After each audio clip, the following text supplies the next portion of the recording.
हरे कृष्णा।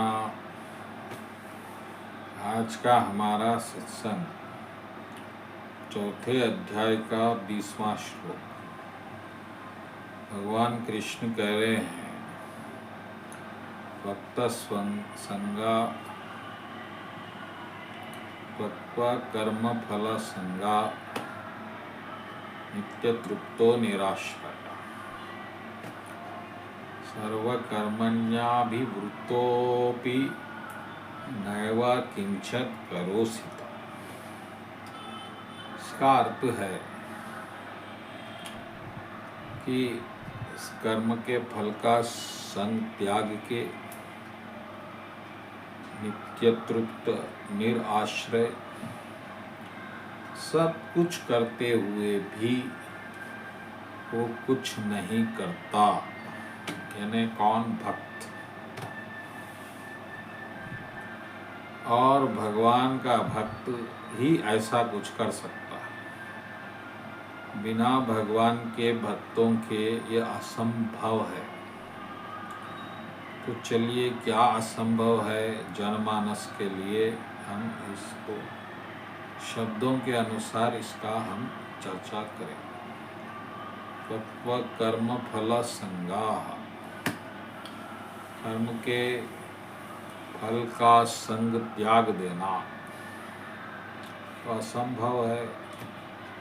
कर्म हम करते ही हैं, कर्म फल के लिए सारी दुनिया कर्म के फल के लिए कर्म करती है, और कर्म का फल नहीं है तो फिर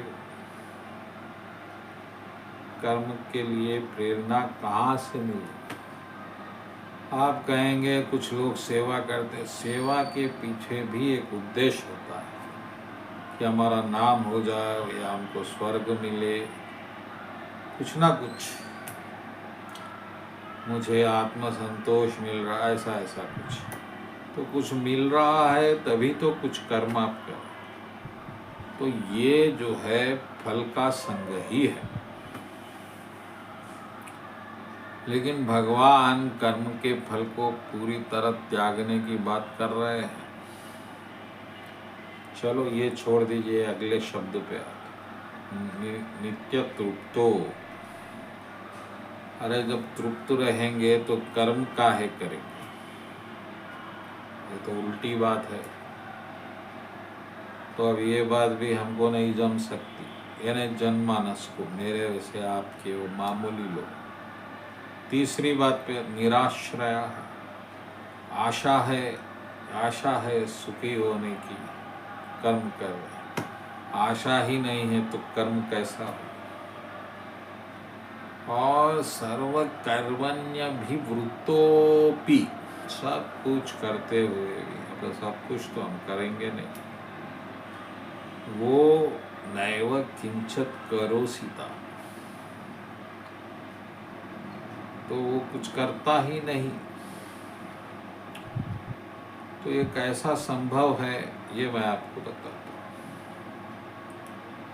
ये एक ही अवस्था में संभव है, प्रेम में।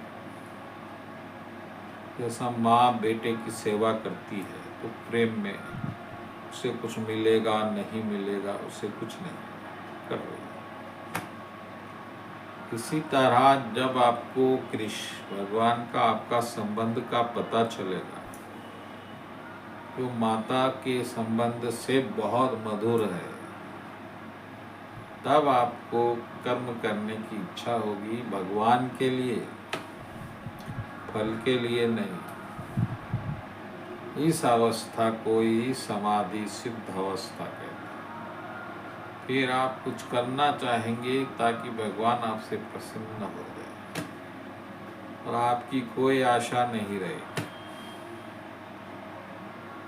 क्योंकि आप अपना स्वभाव जान लेंगे कि आपका स्वभाव है, आपका तत्व है हरि भजन, हरितोषणम, बस सकर्म होगा।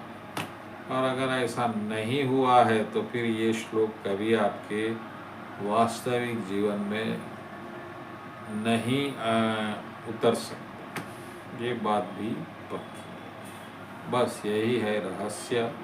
बोलो कृष्ण कन्हैया लाल जी की जय।